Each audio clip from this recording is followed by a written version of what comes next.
PM Modi के 4 राज्यों के दौरे का आज दूसरा दिन। आज सुबह 11 बजे कराकट से बिहार को देंगे 48,520 करोड़ विकास की परियोजना।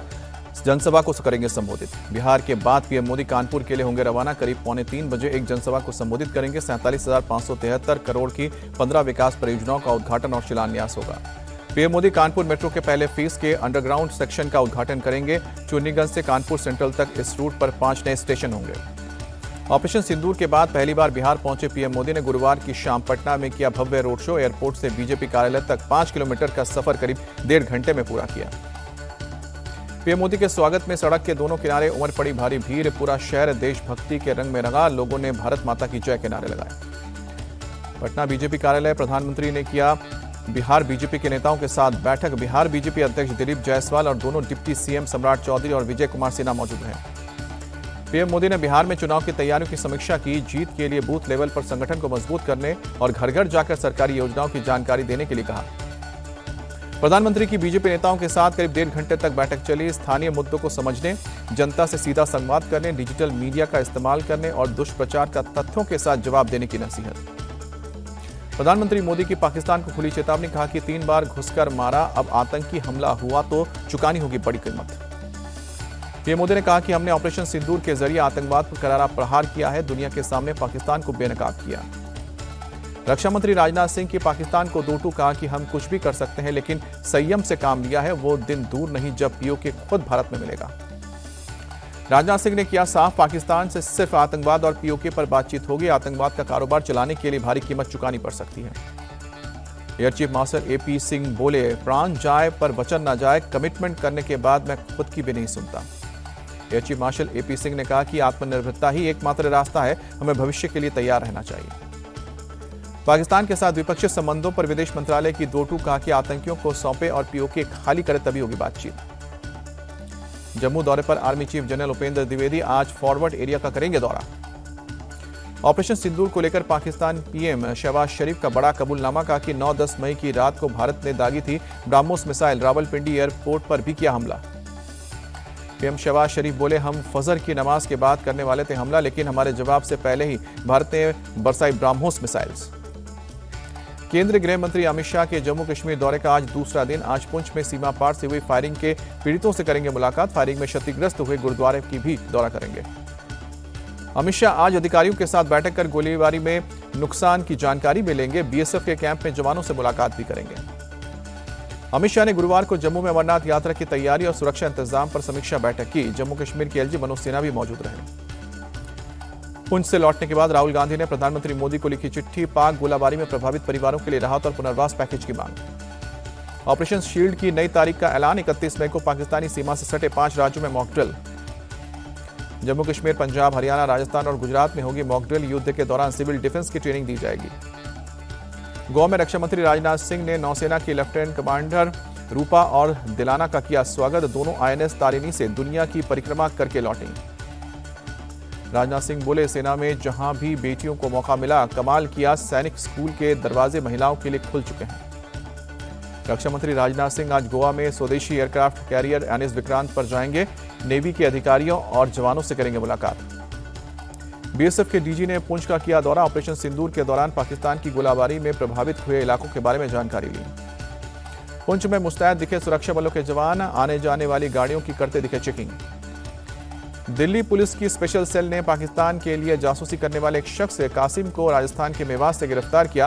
पाकिस्तान में ट्रेनिंग ले चुका है कासिम। मुंबई एटीएस ने 3 जासूसों को गिरफ्तार किया। पाकिस्तान को सूचनाएं लीक करने के लिए सबूत मिले हैं। पाकिस्तानी इंटेलिजेंस ऑपरेटिव के संपर्क में थे। जासूस ज्योति मल्होत्रा को मिला वकील। 9 जून को हिसार कोर्ट में होगी सुनवाई। 14 दिन की न्यायिक हिरासत में ज्योति मल्होत्रा। सियरा लियोन की संसद में पहलगाम हमले के पीड़ितों के सम्मान में रखा गया 1 मिनट का मौन। सर्वदलीय डेलीगेशन भी मौजूद रहा। इंडोनेशिया में बोले टीएमसी सांसद अभिषेक बनर्जी, समय देने के बावजूद पाकिस्तान ने आतंकियों पर कार्रवाई नहीं की, तब हमने आतंकी ठिकाने तबाह किए। यूपी कांग्रेस अध्यक्ष अजय राय का केंद्र पर हमला। कहा कि लोगों को बेवकूफ बनाने के लिए भेजे जा रहे हैं प्रतिनिधिमंडल। ममता सरकार पर प्रधानमंत्री मोदी का बड़ा अटैक। अलीपुरद्वार में बोला, यहां अराजकता, भ्रष्टाचार, अपराध चरम पर। बंगाल की एक ही प्रकार नहीं चाहिए निर्मम सरकार। शिक्षक भर्ती घोटाले को लेकर भी पीएम ने ममता सरकार को घेरा। कहा कि टीएमसी के घोटालेबाजों ने बंगाल को अंधकार में धकेला।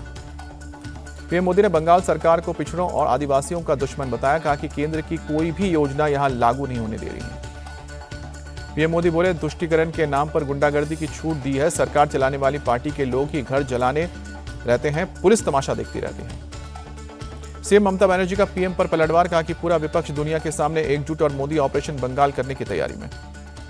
ममता बनर्जी ने पीएम मोदी को चुनौती दी। कहा कि अगर हिम्मत है तो कल ही चुनाव करें।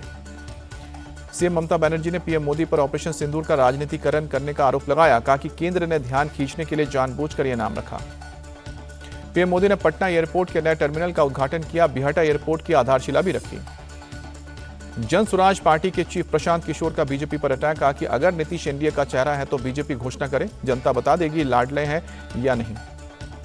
पीएम मोदी के हर जगह ऑपरेशन सिंदूर का जिक्र करने पर बोले प्रशांत किशोर, बिहार चुनाव का पाकिस्तान से क्या लेने देना, युवाओं को रोजगार कब मिलेगा, पलायन कब रुकेगा, ये बताएं। निकाय चुनाव पर बोले महाराष्ट्र एनसीपी चीफ सुनील तटकरे, जब चुनाव होगा तो महायुति की समन्वय समिति बात करेगी। शरद गुट के साथ विलय के सवाल पर बोले अनिल तटकरे, अभी ऐसा कोई प्रस्ताव नहीं। सीडीएस जनरल अनिल चौहान 30 मई से सिंगापुर दौरे पर जाएंगे। शांग्रीला वार्ता में लेंगे हिस्सा। अपने समकक्ष के साथ द्विपक्षीय बैठक भी करेंगे। जस्टिस एनवी अंजारिया, जस्टिस विजय विश्नोई और जस्टिस अतुल एस चंदूकर बने सुप्रीम कोर्ट के जज, कानून मंत्री ने दी जानकारी। अरविंद केजरीवाल ने पासपोर्ट रिन्यूअल के लिए राउज एवेन्यू कोर्ट में याचिका दाखिल की। 4 जून को सुनवाई। आईआरसीटीसी होटल घोटाले में 23 जुलाई को आएगा फैसला। लालू यादव भी हैं आरोपी। यूपी में 5 आईपीएस अफसरों का तबादला। शिवा सिम्पी चन्नप्पा गोरखपुर के डीआईजी बनाए गए। अभी नहीं टूटेगी शिमला की संचौली मस्जिद, निगम आयुक्त के आदेश पर सेशंस कोर्ट ने लगाई है रोक। 5 जुलाई को अगली सुनवाई। केरल सरकार ने लाइबेरिया जहाज के डूबने को स्टेट डिजास्टर घोषित किया। कहा कि जहाज के मलबे से कई गंभीर खतरे हैं। बरेली में मानसिक तौर पर बीमार एक युवक ने 2 मंजिला मकान की छत पर चढ़कर खुदकुशी की धमकी दी। पुलिस ने घंटों की मशक्कत के बाद नीचे उतारा। गाजियाबाद के लोनी से बीजेपी विधायक नंदकिशोर गुर्जर ने मीट की दुकानों के खिलाफ चलाया अभियान। समर्थकों से कहा कि अगर दुकान मालिक भागे तो गोली मार देना। नंदकिशोर गुर्जर के पहुंचते ही मीट शॉप मालिक दुकान बंद करके भागे। एक दुकानदार को पकड़कर पहुंचे थाने। पूछा, हिंडन एयरपोर्ट और मंदिर के पास कैसे खुली है मीट की दुकानें।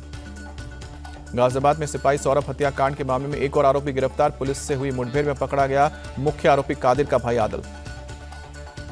मुखबिर की सूचना पर पुलिस कर रही थी बाइक सवार आदिल का पीछा। पुलिस टीम को करीब आता देख आरोपी ने की फायरिंग। जवाबी कार्रवाई में हुआ घायल। सिपाही सौरभ हत्याकांड के मामले में अब तक 4 आरोपी मुठभेड़ के बाद गिरफ्तार हुए हैं। शांति भंग के मामले में अब तक 42 आरोपी गिरफ्तार हो चुके हैं। राजस्थान के किशनगढ़ में कृषि मंत्री किरोड़ी लाल मीणा ने पकड़ी नकली खाद बनाने वाली फैक्ट्री। रेड के लिए लोडिंग टेम्पो में पहुंचे थे कृषि मंत्री। बिहार के जहानाबाद में पुलिस टीम पर ग्रामीणों ने हमला किया। हमले में 2 दरोगा समेत 6 पुलिसकर्मी घायल। जहानाबाद के तुरकौल इलाके में छेड़छाड़ और मोबाइल छीनने के आरोप की जांच करने के लिए पुलिस गई थी। सिंचाई विभाग की जेई ने छेड़छाड़ का आरोप लगाया था। दिल्ली के नरेला इलाके में 4 अवैध बांग्लादेशी नागरिक हिरासत में लिए गए। दिल्ली पुलिस की क्राइम ब्रांच ने कार्रवाई की। यूपी के मथुरा में एक सोना व्यापारी पर एक्शन। पुलिस ने गाड़ी से करीब 1.5 करोड़ रुपए और 450 ग्राम सोना जब्त किया। गाजियाबाद के लोनी में एक युवक ने किया सुसाइड नोट में प्रेमिका और उसके बॉयफ्रेंड पर ब्लैकमेल करने का आरोप लगाया। राजस्थान के कोटा में 10वीं के छात्र ने रिजल्ट आने के बाद सुसाइड की डेड बॉडी रेलवे ट्रैक पर मिली। ओडिशा में कुख्यात नक्सली कुंजम हिडमा अरेस्ट। भारी मात्रा में हथियार बरामद। यूपी एसटीएफ के साथ मुठभेड़ में लॉरेंस बिश्नोई गैंग का शार्प शूटर नवीन कुमार ढेर कई मामलों में था वांटेड। यूपी के संभल में मकान में लगी भीषण आग। पुलिस बल के साथ सीओ अनुज चौधरी मौके पर पहुंचे। अचानक उठी आग की लपटें। सीओ अनुज चौधरी बाल बाल बचे। मकान में फंसे परिवार के करीब 8 सदस्यों को बाहर निकाला गया। अस्पताल में कराया गया भर्ती। फिलहाल हालात स्थिर में। करीब 3 घंटे की कड़ी मशक्कत के बाद आग पर काबू पाया जा सका। हादसे में कार का एक बड़ा हिस्सा जलकर खाक। बहराइच में दहशत फैलाने वाला तेंदुआ पकड़ा गया। वन विभाग की टीम ने रेस्क्यू कर पिंजरे में कैद किया। पकड़े गए तेंदुए को रेंज कार्यालय कार्तियन घाट से ले जाया गया। पुलिया पे छिपकर बैठा था तेंदुआ। मुंबई में आज बारिश का येलो अलर्ट। रुक रुक कर हो सकती है मध्यम तेज की बारिश। दोपहर 3 बजे समुद्र में 14 फीट तक हाई टाइड आने की आशंका। जम्मू कश्मीर के पुंछ में बीती रात हुई तेज बारिश। तापमान में दर्ज की गई गिरावट। बारिश की वजह से जनजीवन प्रभावित। कुछ जगहों पर हुआ जलभराव। तमिलनाडु के नीलगिरी में बीते कुछ दिनों से हो रही है बारिश। बनी मुसीबत। कई घरों को लेकर दरारें सामने आई। घरों में दरार आने के चलते दहशत में है लोग। किसी तरह के हादसे की आशंका को देखते हुए बरत रहे हैं सावधानी। विदेशी निवेशकों की पहली पसंद बना महाराष्ट्र। वित्त वर्ष 2024-25 में देश के कुल एफडीआई का 40% महाराष्ट्र से आया। दिल्ली में देश के पहले बैटरी एनर्जी स्टोरेज सिस्टम का उद्घाटन। 20 मेगावाट की क्षमता वाला साउथ एशिया का सबसे बड़ा सिस्टम। लखनऊ के केजीएमयू में डॉक्टर्स का कमाल। लगातार 10 घंटे तक ऑपरेशन कर बच्ची के दिमाग से निकाली 8 सेंटीमीटर की कील गर्दन के रास्ते मुंह को चीरते हुए दिमाग में घुस गई थी। बच्ची की आवाज जाने ब्रेन डेड होने तक का खतरा था। ऑपरेशन के बाद बच्ची ठीक। अमरनाथ यात्रा की जोर शोर से तैयारी। यात्रियों के ठहरने के लिए बालटाल और नुनवान बेस कैंप में बनाए गए हैं कंक्रीट के शेल्टर। अमेरिका में न्यूयॉर्क के कोर्ट ऑफ इंटरनेशनल ट्रेड ने राष्ट्रपति डोनाल्ड ट्रंप के टैरिफ फैसले को बताया गैरकानूनी। कहा, राष्ट्रपति को दुनिया के तमाम देशों पर टैरिफ लगाने का अधिकार नहीं। कोर्ट के आदेश से बौखलाई ट्रंप सरकार। व्हाइट हाउस की प्रेस सचिव कैरोलिना लेविट ने फैसले को बताया हास्यास्पद। कहा कि हम इस लड़ाई को सुप्रीम कोर्ट में हर तरह से लड़ेंगे। चीन ने न्यूयॉर्क की अदालत के फैसले का स्वागत किया। कहा कि ट्रंप के टैरिफ से दुनिया भर में उथल पुथल मची हुई थी। कोर्ट के आदेश के टैरिफ वापस लेने चाहिए। इजरायल का गाजा पर लगातार हवाई हमला जारी। पिछले 24 घंटे में 67 लोगों की मौत जबकि कई घायल। गाजा पर पिछले 19 महीने से जारी इजरायली हमले में अब तक 54,000 से ज्यादा लोगों की जान गई है और 1 लाख से ज्यादा लोग घायल हैं। नेपाल में राजशाही समर्थकों ने 18वें गणतंत्र दिवस के मौके पर काठमांडू में निकाली रैली। लोकतंत्र को खत्म कर राजशाही बहाल करने और नेपाल को हिंदू राष्ट्र घोषित किए जाने की मांग। राजशाही समर्थकों की रैली से कुछ ही दूरी पर सरकार समर्थकों ने भी रैली निकाली। नेपाल कम्युनिस्ट पार्टी के नेता शंकर पोखरेल के नेतृत्व में पीएम केपी ओली समर्थक रैली में पहुंचे। आईपीएल सीजन 18 के फाइनल में पहुंचा बेंगलुरु। आरसीबी ने लो स्कोरिंग मुकाबले में पंजाब किंग्स को 8 विकेट से हराकर फाइनल का टिकट लिया। आईपीएल का एलिमिनेटर मैच आज चंडीगढ़ के मोलापुरम में मुंबई इंडियंस और गुजरात टाइटंस के बीच शाम को 7:30 बजे मुकाबला।